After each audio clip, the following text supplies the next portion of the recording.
this morning and taking time out of your day to set in. My name is Erin Kopek, and I am the Marketing Director for Higher Level, and we are a workforce management resource specializing in staffing, industrial professional staffing, and also payroll services. And you have joined us this morning talking about team member retention strategies and how you create that strategy. I know it's probably something that we all struggle with, and it is a relevant topic. So thank you for tuning in.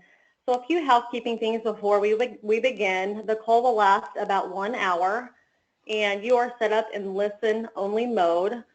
So be aware throughout the presentation that you are allowed to ask questions, look at your control panel on the GoToWebinar toolbar, and you will be able to type out your questions, and I will relay those to John if you have anything that comes up. So let's get started. I'm going to introduce John, and feel free to take down any notes that may be relevant. So John Jerkowitz is the founder of New Career Creations, a small business and career development coaching and consulting firm. During his life's journey, he has enjoyed experience in manufacturing operations, human resource management, as well as career, life, and relationship coaching. He recently completed his advanced certification in behavioral analysis. John works with people who are committed to creating health and prosperity in their lives and careers. He has developed an effective approach to coaching called outcome-based coaching that combines several methods that, like the marriage of peanut butter and chocolate, John has combined career coaching and life coaching to help his clients in their businesses succeed. His clients have included members of the healthcare, transportation, retail, government, printing, pest management, travel, photography, manufacturing, and microbrewing industries, just to name a few. He has worked in both the profit and nonprofit environments. A published author, humorist, and motivational speaker, he and his wife of 43 years, Joan, currently live in Owensboro, Kentucky. They have 6 amazing children, 2 grandchildren, and a dog. John's one word is enthusiasm. Thank you, John, for joining us this morning, and I hand it over to you. You're welcome, Erin, and thanks so much for having me. This is something I really enjoy doing, and I'm very, very passionate about. So let's get started because, number one, I know your time is valuable. And what I'm going to do is that my purpose with you this morning is the hope that you walk away with at least one tool you can use to help your company create a unique and individual process that'll create employee stability as it relates to hiring and team member retention. So I want to share just a little bit about me. I began my career in manufacturing management. And one of the things I learned when I was there was that those people in the front office would hire a bunch of folks and they'd send them out to us, and we'd probably keep about 20% of them. And they used to send me home at night chewing nails. Now, I did a stint in employee involvement and training and development, but then I went into human resources. And after about 6 months, I went up to those people who I chewed nails at and apologized because I saw what they were up against in recruiting and creating candidates for people in the operations and administrative side that could help effectively run the business. So 18 years ago, I started my own coaching and consulting business, and I haven't looked back. I really don't have a job. I tell people I get paid to have fun. Okay, so here's the first thing we're going to do. The slide you're looking at has 3 numbers on it. There's the number 1, the number 8, and the number 50. And all of those have value in 2017 as it relates to retention.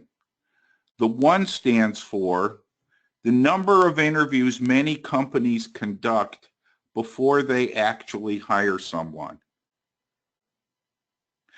That's scary.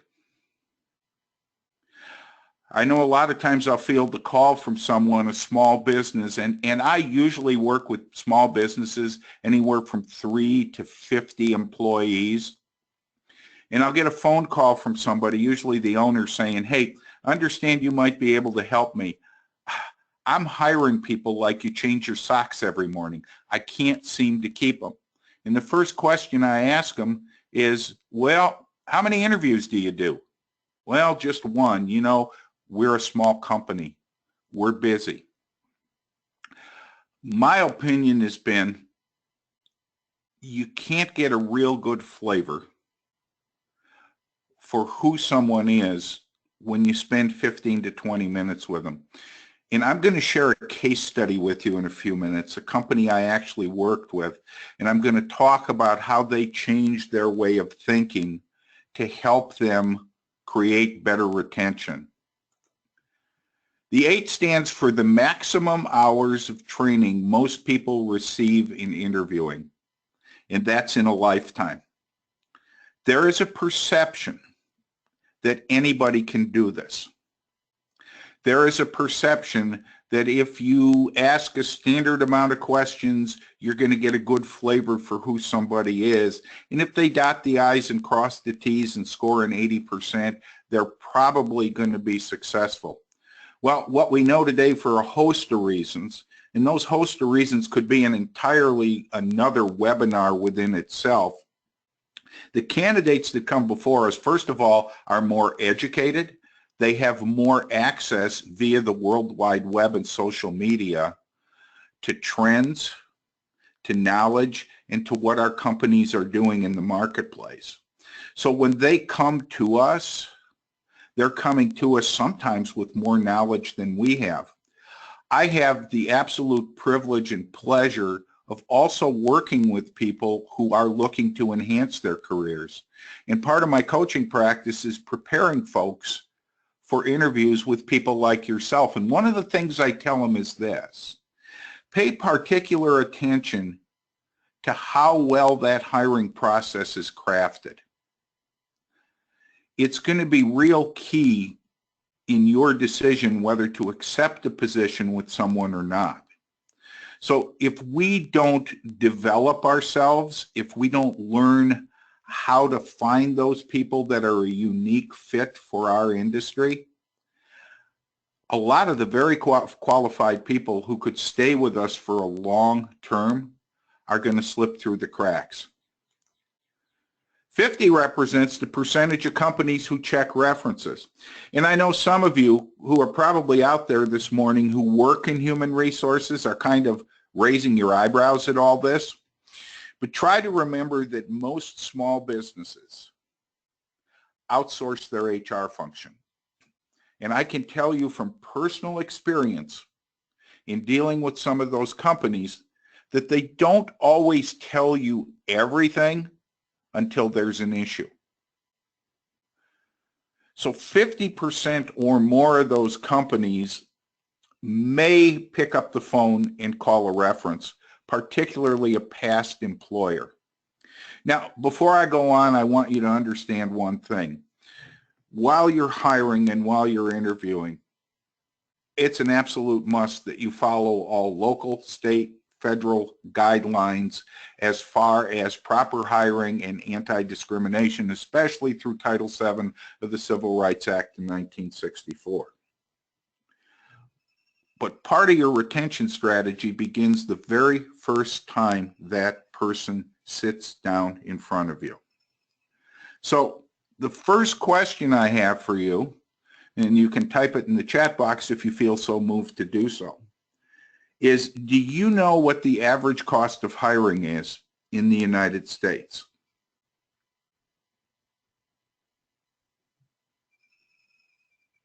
Okay. Before I get to that, and I'm going to allow you to think about it for a minute, I want to share part of the reason we have an issue with hiring and retention today. When Abe Lincoln and I graduated from middle school back in the 70s, hiring was a pretty much done deal. You went in, you filled out an application, somebody sat down, they looked at your qualifications, they looked at your background, and they made a thumbs up or a thumbs down. We've changed a whole lot. Our culture's changed a whole lot. People come to us with a lot of expectations. One of the things I ask my job candidate clients to do is prepare at least a list of 10 cogent questions during the interview process. And those are questions that don't relate to money or to benefits or to hours of work. What's the culture that you're walking into? So that's one of the first questions I would challenge you to write down. What's your culture? And I'm going to give you a tool here in a few minutes that's going to help you do that. Second, there we go. Second, a significant number of interview questions come from Google. I can't tell you how many places I've walked into where they've had a printed out sheet where they've printed the screen, created a PDF, and so where'd you get them interview questions? Oh, I Googled first interview, second interview questions, right? Now, I'm not saying those are bad questions. Again, one of the things I'd ask you to write down and ask yourself and ask your company, are those interviewing questions pertinent to my culture? Are they pertinent to the product or service? Now, if you're a small business owner, the people that work for you are representative of you, your culture, and your values. And if those people don't fit or don't mesh, well, I think we could sit here all morning and every one of us could tell a story about a real bad experience they've had with an organization where the owner or the managers had to come and fix everything. But at the same time, we can also tell stories about really great experiences we have and how those people are going to become our sole provider. Now, the integer there in both those situations are the people you met with that created the good situation or the less than positive situation. There's an old guideline I learned years ago, Abe Lincoln taught me, and it still holds true today. If I have a good experience, I'm going to tell 10 people. If I have a bad experience, I'm going to tell everybody I meet. And what do you think those people are going to say when someone else brings up the name of your company? Oh, let me tell you about John. He had a really bad experience with those people. I'd be careful. In 2017, we live in a perceptual world. We live in a world of people that we trust what we hear and what we see. And part of the negative byproduct from that is a term that's come to light to be used in politics, but I think it applies to business, to our culture so much also, and that's fake news. So now stop and think that you're running your business and you think everything's going along just fine, and one of your employees who, through no fault of their own, just doesn't get it, creates a bad experience for a customer of yours. Okay, let's move on. Let's talk about the average cost of hiring. According to the Society of Human Resource Management, and that's where I got these figures from, it takes an average of 40 days to fill an opening. Now, that means when I walk into your office and say, I'm giving you my 2 weeks notice, the clock starts ticking. It means you're going to use a staffing firm, a recruiting firm. It means you may use job boards on the internet. It means you may start networking with groups within your community to see if you can find someone to fill that opening. Then you have to go through the resume and application sorting process. Then you have to go through the interviewing, the background checks, the orientation, and now you've got somebody to fill that opening.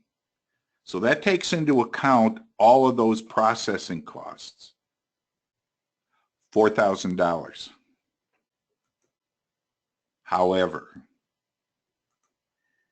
it does not take into account on-the-job training and potential business loss because of a shortage. How many times have you walked into a retail organization and saw one person serving the customer. And I walked into a big box store just last week, had to pick up some toothpaste. There was one person manning a register and a manager walking back and forth going, "I'm really sorry, we had 10 people quit yesterday." Well, how bad did I need the toothpaste? Not that bad. I put it back and left the store. Simple reason was there was nobody to man that register. How many people in manufacturing lose an employee and then have to let a customer know, "Hey, the order I promised you on Thursday isn't going to be there till next Monday"? How many times have we sat and worried that that customer is going to go somewhere else? So when you take all this into effect, average cost of hiring is about $9,000. And by the way, I learned working in the microbrewing industry with a client and who also had a restaurant, that cost in that industry goes up to $13,000. And that's usually because of local and state requirements for health and safety and the certifications they need to work there. So here's my question for you. What could you do with $9,000 in your business? If you don't know, my last name is spelled Jurkiewicz. You can write that check to me. There's lots you can do with that amount of money. And imagine that you're spending that amount of money every time you get ready to hire somebody. You could add infrastructure, bricks and mortar. You could buy equipment. And Lord knows today that most of us do a significant amount of our business on the World Wide Web. Can you say ransomware? If your IT strategy isn't where it needs to be, your business can be shut down in a heartbeat. There's all associated costs there, but every time you and I need to hire someone, we're spending part or all of that $9,000. Okay. I'm going to talk to you a little bit about a case study. Okay. This is a client that I actually dealt with a number of years ago. They were in the transportation industry. They had 300 plus employees, but they had no formal human resource department.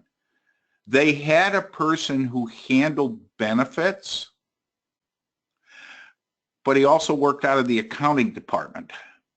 So he split his time.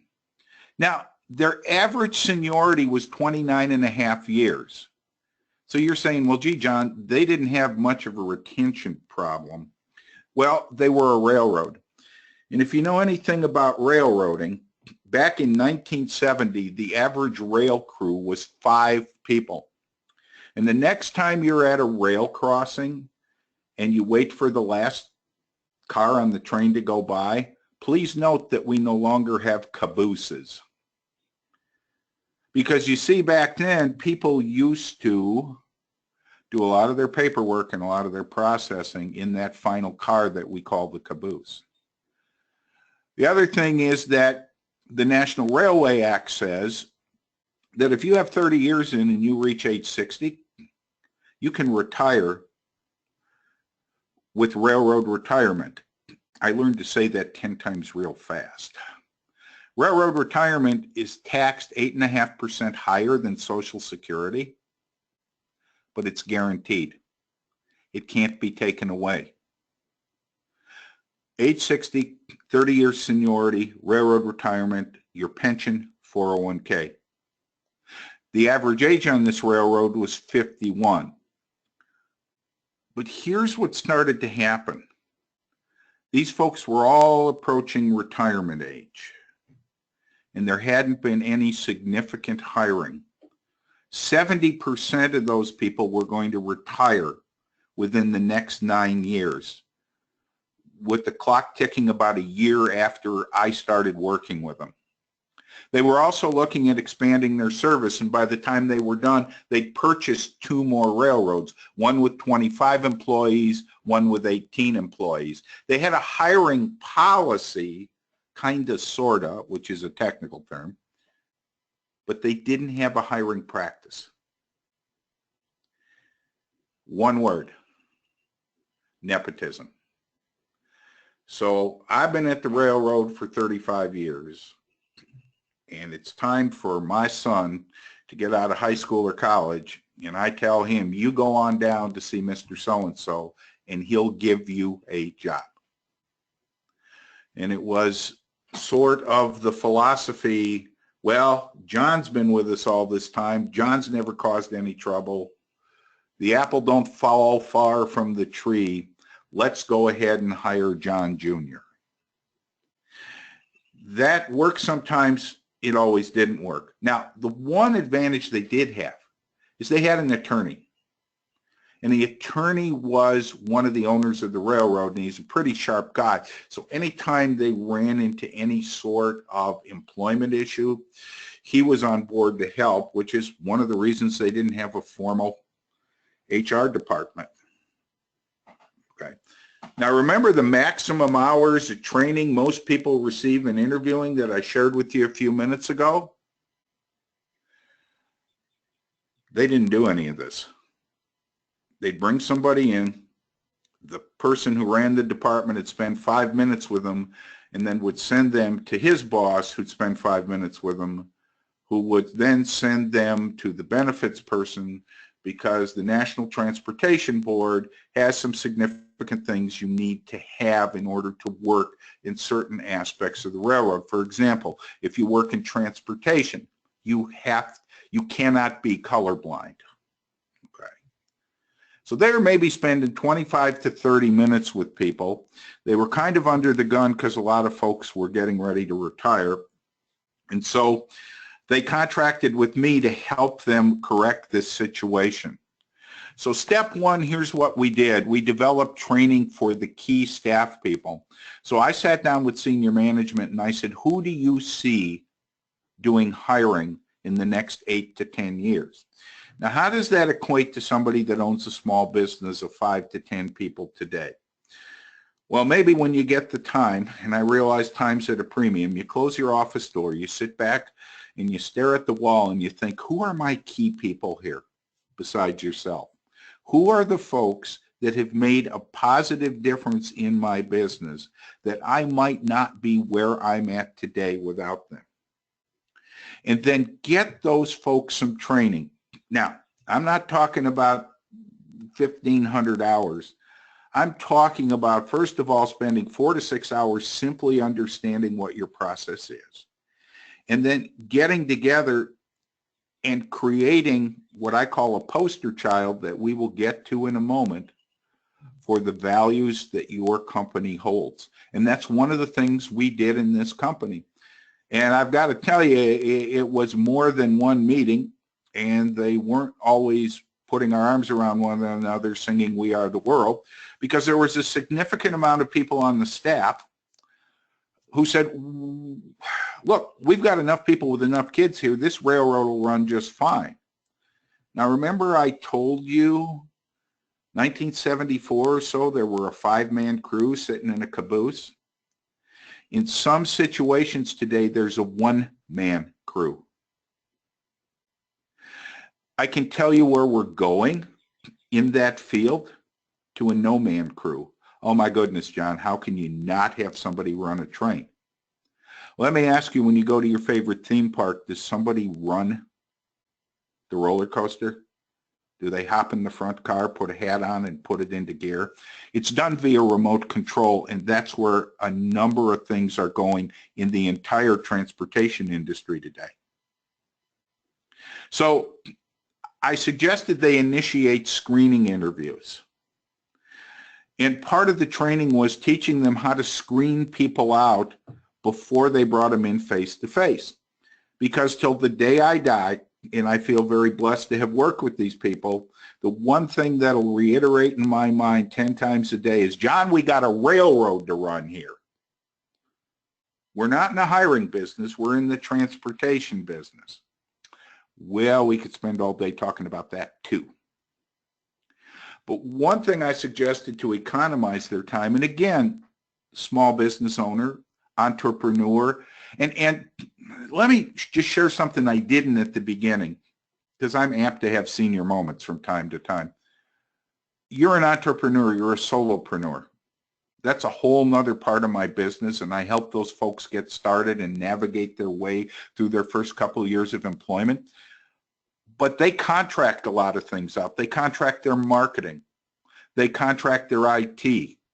Trust me, I know when you're a company of one, you got to wear 30 different hats to begin with. This process of selecting people applies to you also. So I said, start screening folks. Give them an opportunity to be real. Now, I'll share something with you that I had a colleague who became a client down in North Carolina.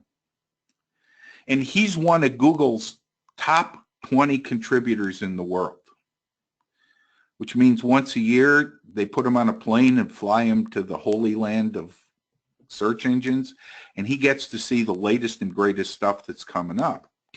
Well, one of the things he noticed, and he worked in his dad's company, he noticed that when he set an appointment to talk to somebody, and he did it through Google Events, there's a little camera.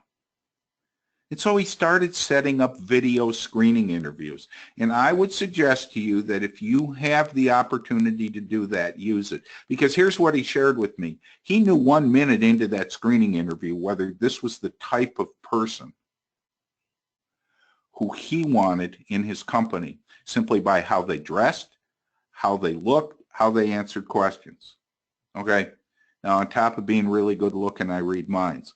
Number one, there's a lot of people that are camera shy. I get it. Okay? And he did too. And he took that into account. The second thing is, what if they simply don't have a camera? Well, as the world moves forward, we can even do this on smartphones. Here's my point in telling you that little story. It's outside the box. It's something different that fit his culture. What fits your culture? What type of screening interview? It can be 3 or 4 questions. What do you know about my company? Why do you think you'd want to work here? What are you going to bring to the table? How are you going to make us better? They included line and staff personnel, and one of the things I always ask people, especially managers, do you know dimensionally, and I mean other than a job description written down on paper, do you know dimensionally what your employees do, the people you're directly responsible for? If they called in sick, could you step in and do their job? Maybe not as effectively and efficiently, but could you do their job?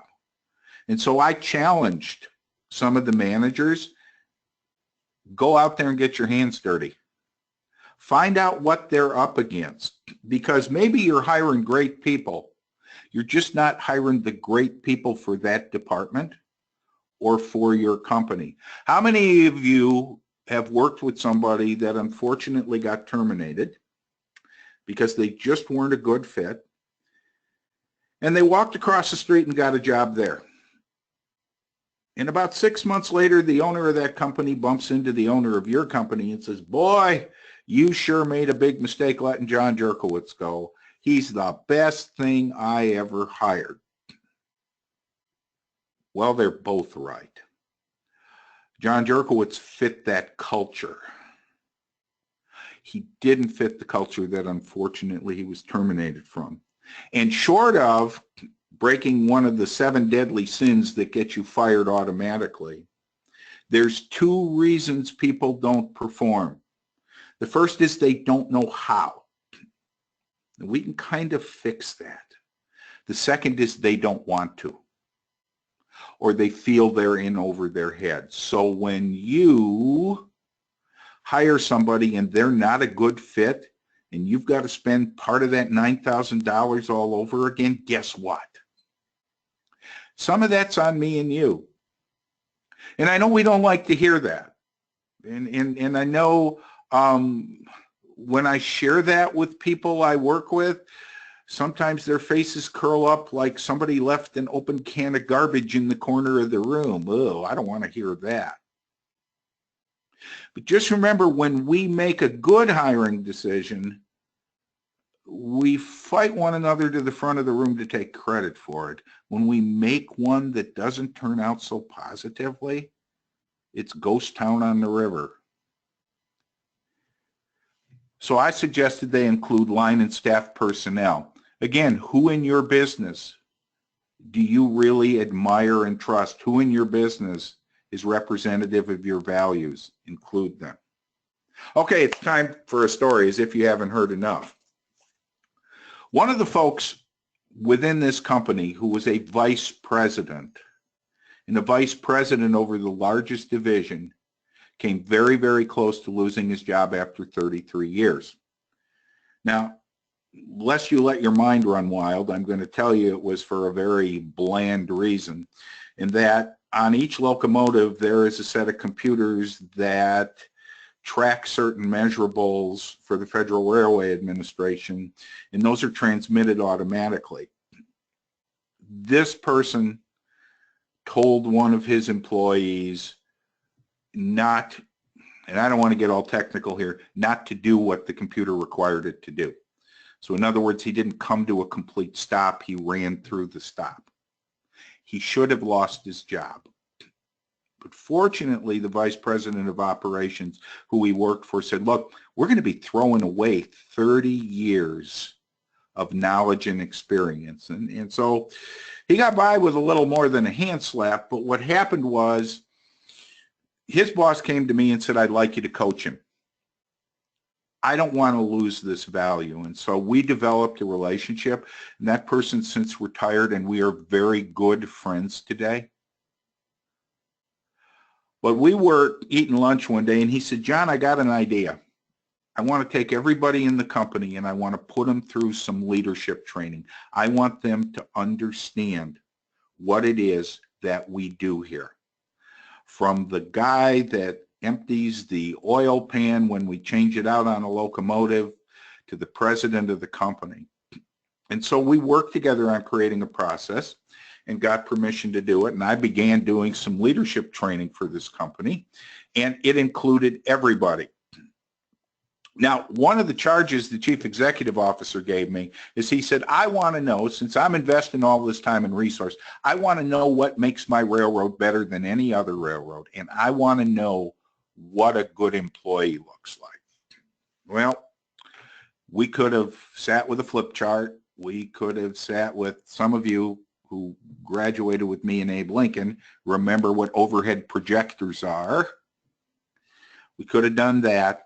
We could have done some brainstorming. But what we really wanted to get was a true picture. And so we took senior management, staff management, and their union leaders. And we said, tell us what your ideal company looks like, and tell us what your ideal employee looks like and what are their values. But here's how we did it. I gave them an opportunity of using colored pencils, crayons, or markers. I gave them butcher paper, poster board, or construction paper, and I asked them to draw what their ideal company looked like. Then I asked them to draw what the ideal employee looked like, and I put them into groups of 4 or 5 people, and I put them in cross-functional groups. So we had some line people with some staff people and some administrative people, and then I asked them to report out. Now, I'm going to tell you something that when I first did this, it scared me half to death, because most of the folks in this room had to wash their hands before they went to the bathroom. These were folks who worked outdoors. Remember, I told you average age is 51, 29 and a half years seniority. When you're pretty much in that type of environment, some guy that comes in from the outside is not going to be able to tell you a whole lot. But one of the reasons I used this vehicle, and I've used it successfully since, is because coloring is one of the first things we do as a child that kind of helps calm us and relieve some stress. So the very first time I did this, after 10 minutes, I noticed the room was deathly quiet. Everybody was busy. Hey, John, I can't draw. Neither can I.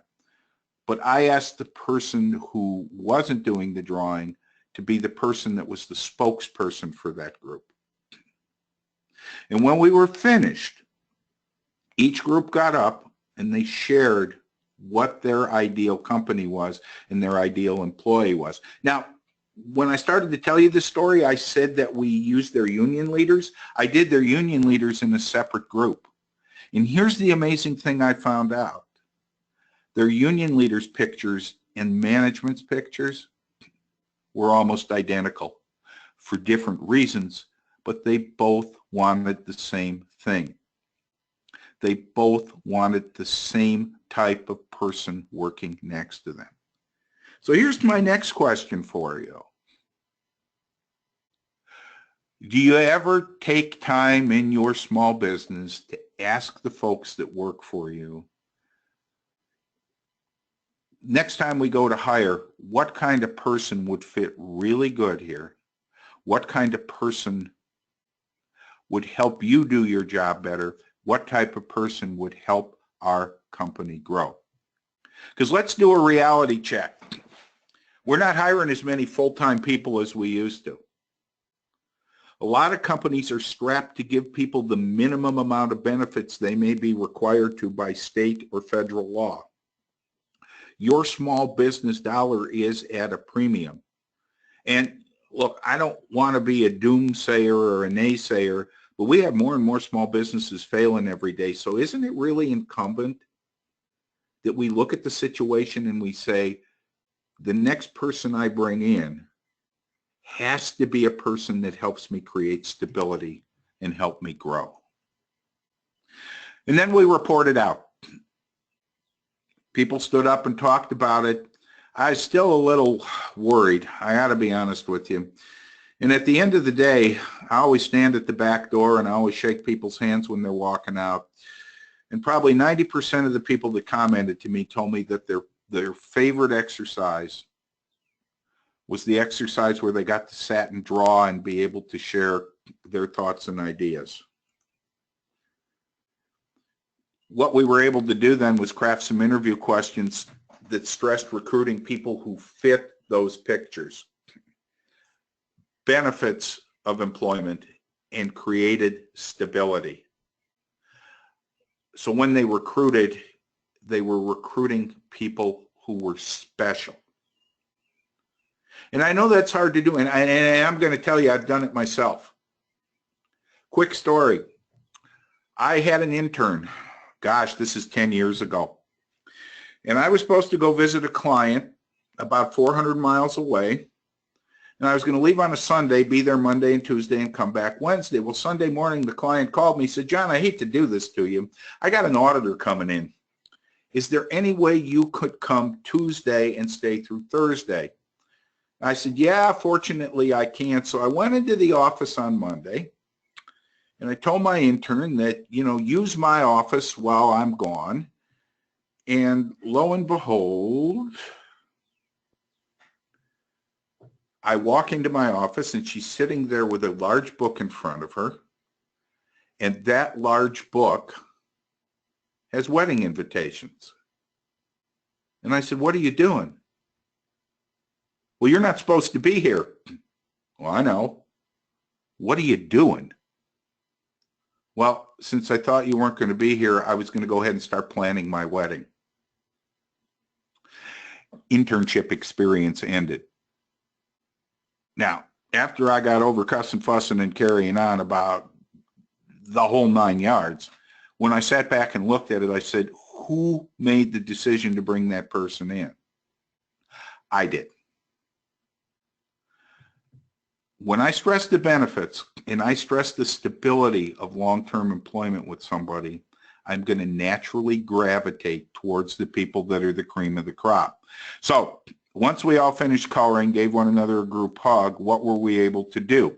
Well, we were able to craft some real strong qualifications for people to work in that industry. And you can do the same in yours. We said, do you have previous experience working outdoors? Did you work on a farm? Did you work in construction?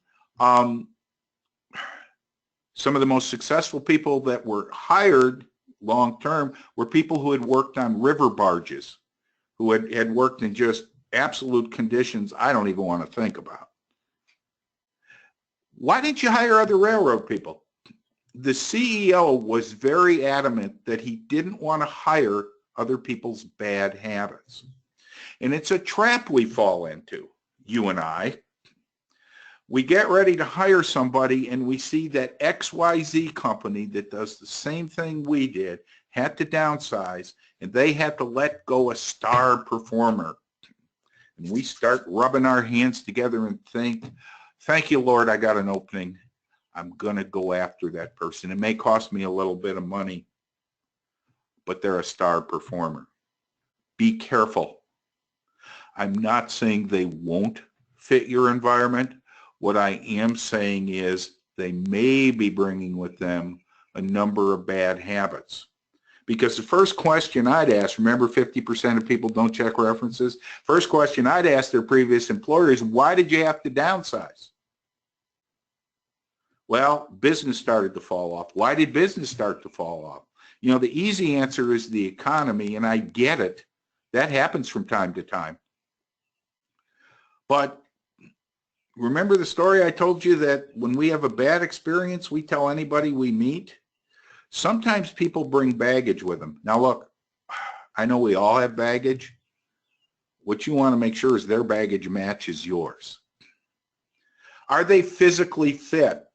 Great big concern ownership in this company had was that they'd be bringing in a group of people who might end up receiving occupational injuries.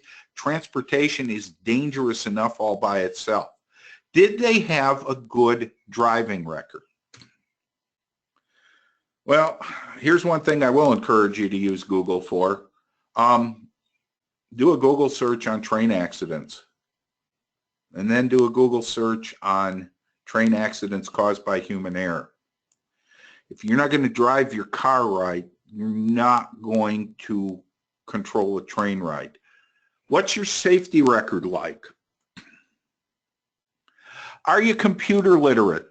Remember going from 5 people to 2 people to 1 people? If you ever get a chance to tour a rail yard, you'll see people with a little strap around their necks with looks something like a Nintendo 64, little handheld NS-24, and they're moving trains. Now look at your industry, look at your small business, and ask yourself, how much stuff do you really use a legal pad and paper for? How much record keeping is done in the cloud?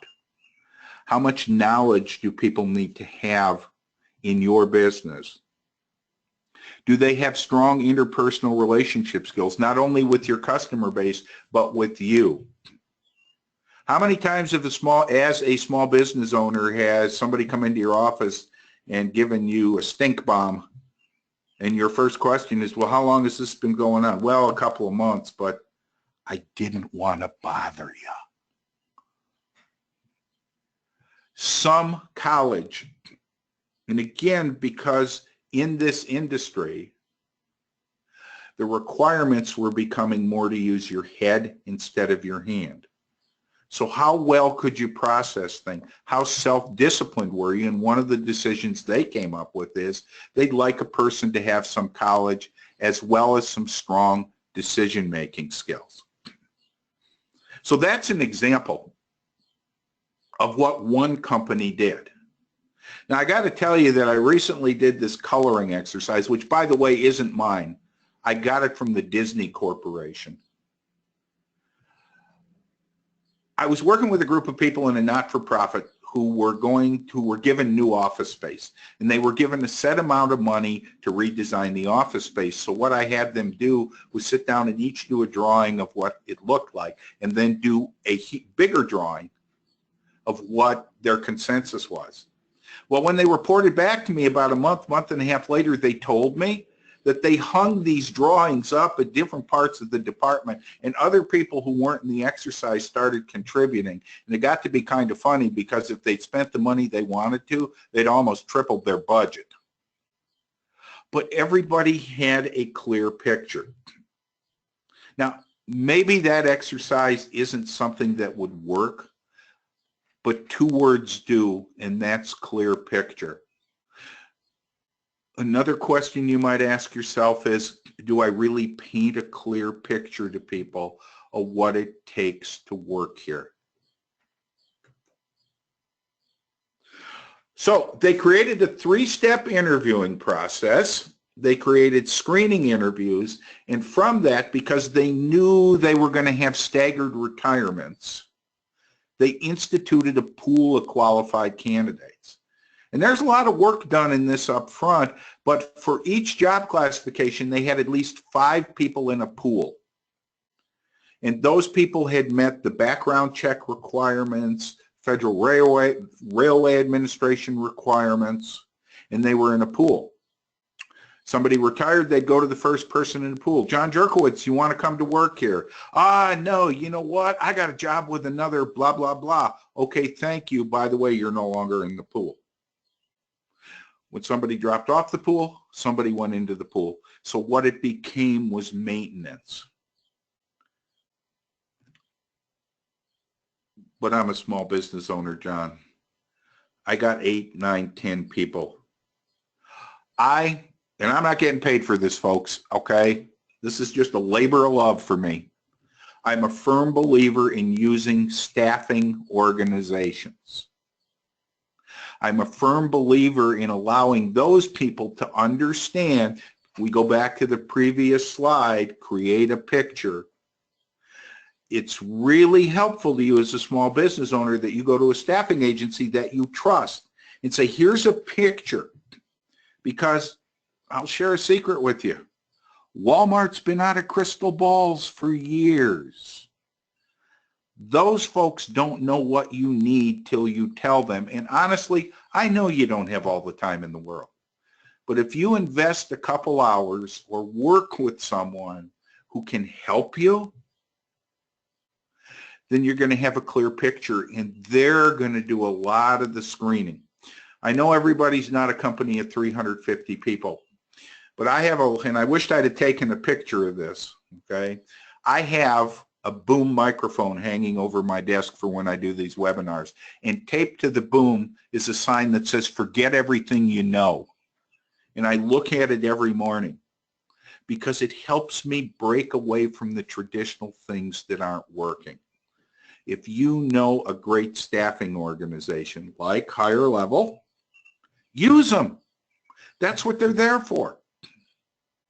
They're going to take some of the burden from your business. Okay, so here's some tips. You'll want to do these. I was raised on the south side of Milwaukee, and a lot of that's never left me. Create a strong visual image of what your ideal employee looks like. Share that with the people you work with. They're your best source of recruiting. Good people hang around with good people. I believe 3 things that are ironclad in my life, my career, and my business. I deserve to be successful. I'm worth all the hard effort I put into myself, which is why I deserve to be successful. And most importantly, I am who I hang around with. I don't hang around with people that weigh me down.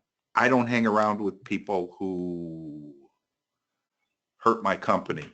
You've got a good employee base, have them help you. Write an understandable job description and have the candidate sign a copy after the first interview. With apologies to my friends in the legal industry, and I understand that there's certain hoops we have to jump through. If I don't understand what you expect of me, I'm not going to be able to tell you whether I can perform that way or not. Dumb it down. and craft a list of signature questions. That goes back to creating a strong visual image of what your ideal employee looks like. Well, what are those questions, John? It depends on what your industry is. It depends on what your service is. I'm a coach and consultant. Higher level is a staffing industry. We may have a few questions that intersect, but there's going to be some questions really unique to them, and there's going to be some questions really unique to me. So when I look to outsource services, or I'm doing some training for larger companies and I've got to bring another trainer in, I have a significant list of questions. They're signature questions. I would encourage you to do the same thing. Questions you might ask: can you tell me about yourself as it relates to the position you're applying for? I always say tongue-in-cheek that most people answer this question with answers only their mother cares about. It's nice you were president of 4-H. It's nice that you were in the National Honor Society. I'm not minimizing those things. How does it relate to the position you've applied for? How will you apply your personal value system to make our company stronger if you're the candidate we select? Imagine there's 10 people equally qualified for the job. Why should I hire you? And that is a question I include in each interview I do for each client. Why should I hire you? I tell them, let's stand 10 people against the wall. You're all equally qualified. It's a dead heat. Step forward and tell me why you're the person. That applies to the personal value system.